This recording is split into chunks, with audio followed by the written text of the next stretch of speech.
Всем привет!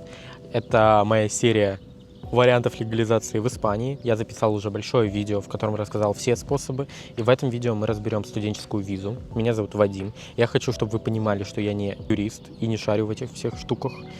Я сам прохожу путь через международную защиту. Все мои слова нужно проверять. Это такой дисклеймер. Там в комментариях, вероятнее всего, оставлю вам ссылку на консульство Испании. Там вся информация написана. Возможно, она устареет к выходу этого видео. Думаю, оно выйдет через пару недель после того. Не знаю, когда оно выйдет, но вдруг это устареет, хотя по студенческой визе обычно это не устаревает. Первое, что такое студенческая виза? Она в Испании называется виза de estudios. Здесь вы можете получить ее на сроком от 90 дней, если вы планируете учиться.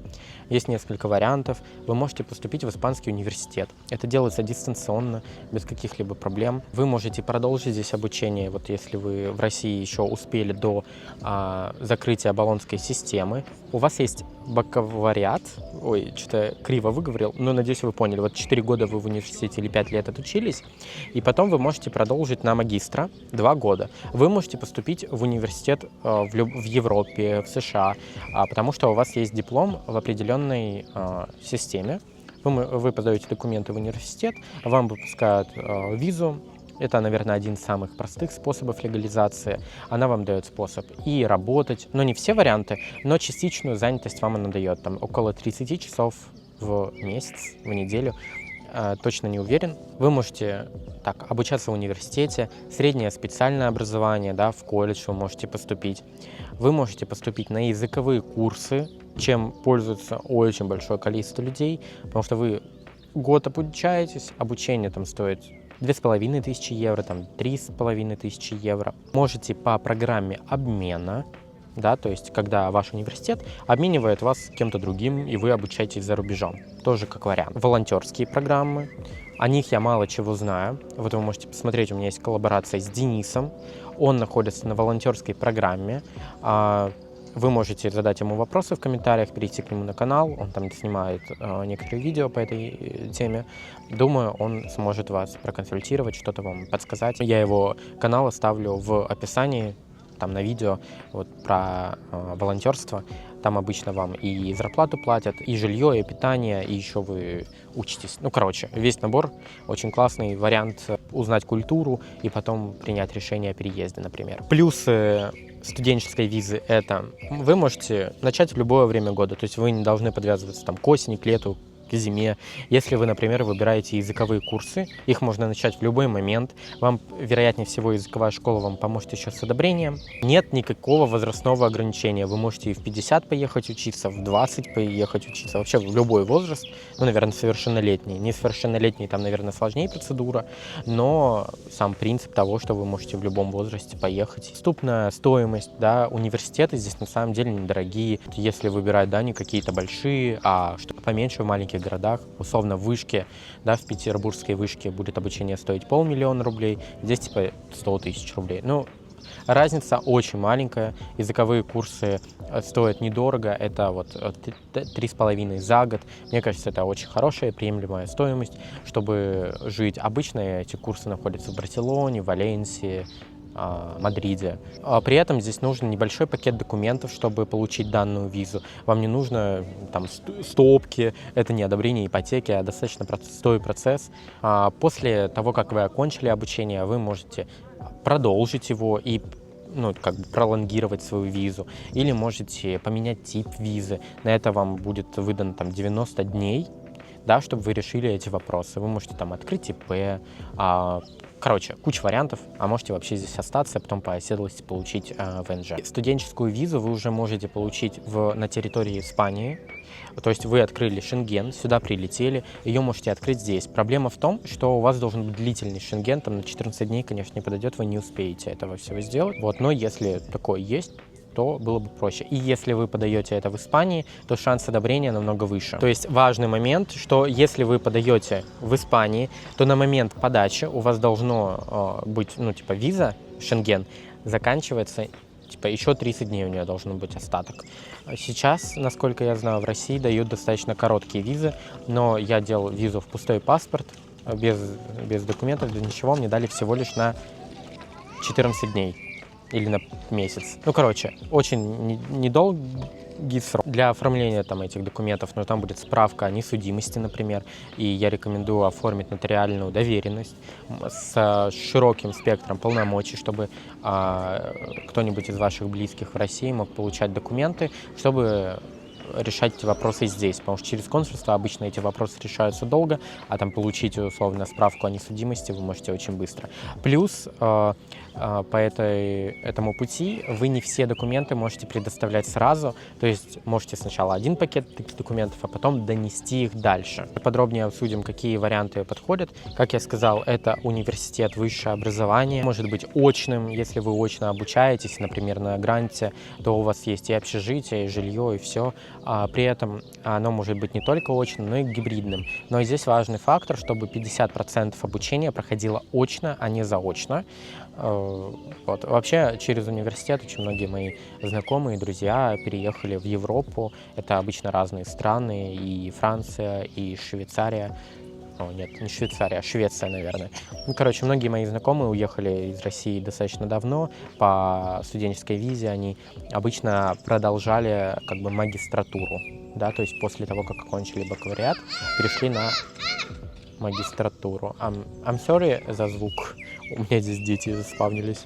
Также это средняя специальность после школы, но, насколько я знаю, здесь обучение проходит 12 классов, и скорее всего, из России не очень сильно это подойдет, но вы можете поступить здесь в колледж, это будет, вероятнее всего, и дешевле, и проще. Также может быть очное обучение или гибридное, да, 50% очного обучения, остальное на заочка, например, да, чтобы вы могли еще путешествовать, потому что эта виза позволит вам путешествовать по Европе. Программа обмена, вероятнее всего, эта история для россиян неизвестна, но вдруг вы меня смотрите из Казахстана или вы обучаетесь там в этих странах, и ваш университет может как бы по программе обмена с университетом, с которым сотрудничать, поменять вас на кого-то другого в Испании. Но обычно это доступно и во всех остальных странах.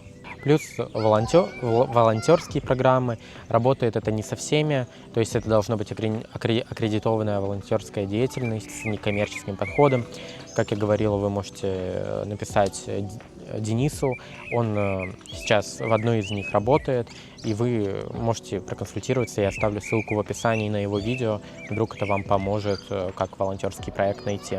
Ну и профильные языковые курсы или там получение сертификата, все это возможно, но перед тем, как там что-то оплатить или подать какие-то документы, вам стоит сначала уточнить, подходят ли они под это, также проверить информацию, потому что я слышал, что в Испании сейчас участились случаи, где студентов там на языковых курсах, вот школа получила деньги, а потом куда-то пропала, и вы приезжаете сюда, а у вас курсов нет, вы заплатили за это там большие деньги, там кто-то приезжает вдвоем, там заплатили 500 тысяч рублей, а школы нет, она закрылась, и вам приходится подавать в суд в Испании, а это достаточно незнакомая среда, вы приехали на языковые курсы и не знаете языка, и вам сейчас в суд подавать. Но, к счастью, в таких вопросах здесь вам предоставить адвоката бесплатного зачастую, если там бюджет позволяет. По документам. Какие документы нужно собрать для подачи на студенческую визу? Это анкета заявителя, форма для получения национальной визы. Ее можно получить, найти на сайте консульства. Я ее там добавлю. Ее нужно подписывать самостоятельно, заполнять также самостоятельно. Фотография, как на паспорт, да. Делаете там сколько, 3 на 4, не знаю, обычная фотка на паспорт, думаю, вы разберетесь с этим. Также нужен паспорт ваш заграничный, который там действует не менее года или 2, сейчас скажу. Чтобы он действовал 1 год, и там еще было 2 типа свободных страницы, но, скорее всего, у вас 10-летний паспорт, он еще действителен, но если нет, вам придется его сделать. Копия паспорта и, копия второго паспорта, если у вас есть, да, 2 заграничных, и копия внутреннего паспорта, базовый пакет документов. Подтверждение о зачислении и плата за обучение. Оригиналы и копии из учебного заведения вам нужны. В нем должны быть указаны дата начала и окончания обучения, количество учебных часов, название курсов или там уровня обучения. Я думаю, здесь вам больше подскажет организация, в которой вы общаетесь. Вы можете им написать на электронную почту. Вообще пишите всем, вы можете их затрахать вопросами просто бесконечно. Пусть отвечают, что им делать еще, да, на работе. Для волонтерских программ вам нужно будет соглашение с организацией, для программ обмена, там, подтверждение зачисления и типа гарантийное письмо о том, что они вас содержать будут. Плюс по финансам. Здесь я вам четко не подскажу. Вероятнее всего, вам нужно будет достаточно типа большая сумма на счету, но что вот написано, это 100% от ИПРИМ. ИПРИМ это типа минимум. Вот сейчас он типа 600 евро на человека. То есть, если вы приезжаете один, это 600 евро, если вы приезжаете вдвоем, это 75 на второго члена семьи. То есть, там 600 плюс 75 от 600, это сколько? Ну, короче, какая-то сумма. В целом, это где-то 7 тысяч евро должно быть у вас на счету за год обучения. Вот. Но если проживание уже оплачено, то счет может уменьшить. Но мне кажется, что эти цифры какие-то странные, потому что типа минимум, допустим, 600 евро, а жилье, блин, в Барселоне, ну комната в месяц стоит 600. Ну типа, куда вы денетесь? Вот, я думаю, нужно рассчитывать на сумму от 15 тысяч евро, приехать сюда, чтобы прожить здесь год. Прям по минималке. Нужна медицинская страховка, которая покрывает на весь период. Обычно та, которая работает в Испании. Но в целом сейчас здесь подписали закон, что в целом все, кто здесь проживает на территории Испании, могут получить бесплатную медицинскую помощь. Но для получения документа вам все равно она нужна, которая будет покрывать все ваше обучение. Я подавался на Шенген, у меня это была альфа-страхование. Возможно, имеет вам смысл оформить испанскую страховку. В целом здесь медицинская страховка в месяц частная будет стоить 60 евро в месяц, но вы можете оформить ее на год. Справка о несудимости, ее вы там в госуслугах получаете, забираете в МФЦ, если вы уже в территории Испании, можно через консульство, или вам могут отправить типа по доверенности, кто-то получить и отправить вам ее. Медицинская справка о том, что вы здоровы, потом подтверждение места жительства, там внутренний паспорт, загранпаспорт, ну типа прописка имеется в виду. Если вы условно живете, например, в Питере, а постоянная регистрация у вас в Ростове, то вам нужно сделать временную регистрацию, она должна там действовать условно еще год. Но это делается все онлайн, через госуслуги, распечатка им подходит. Уверенность на человека, если вдруг не вы лично подаете. Если вы несовершеннолетний, вам нужно разрешение от представителей о том, что это все готово, и визовый сбор. По визовому сбору я не скажу, сколько он стоит, он подается отдельно. Обычно, скорее всего, это через офис БЛС, да, оплачивается. На Шенген я оплатил 10 тысяч рублей, на студенческую не имею понятия, сколько это стоит.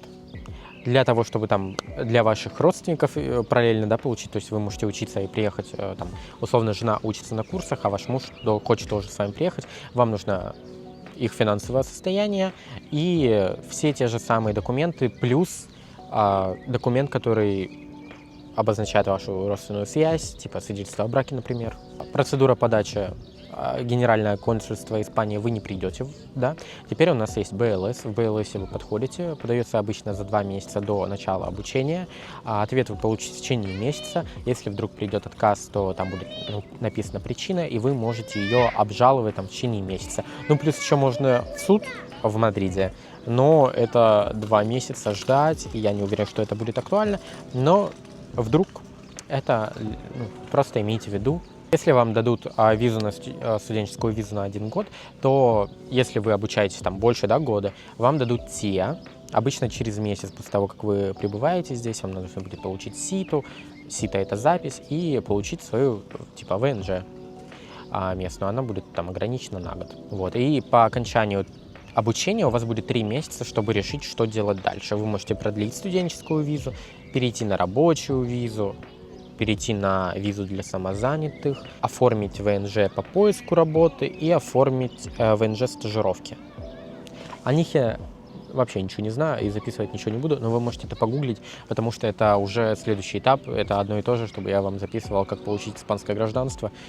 Хотя, наверное, запишу когда-нибудь такой ролик. Собственно, это все. Наверное, студенческая виза — это самый простой способ легализации в Испании. Это достаточно недорого и достаточно простой способ обучения. Там нет ни возрастных ограничений, это стоит недорого. Достаточно... Все, короче. Вроде ничего не забыл. Вы ставьте лайки, подписывайтесь на канал, пишите комментарии. Я оставил в описании контакты визового агента. Можете ему написать, проконсультироваться. Я через него открывал Шенген, но, возможно, он вам поможет с получением и студенческой визы. Но про эти этапы я, конечно, не знаю, но консультация у него бесплатная. Вот. Если вдруг у вас есть какие-то вопросы или уточнения, или вам есть что добавить, или вы готовы поделиться своим опытом, пишите в комментариях. Я думаю, это будет полезно другим людям, которые тоже хотят пройти обучение, да, в Испании. Все, пока-пока.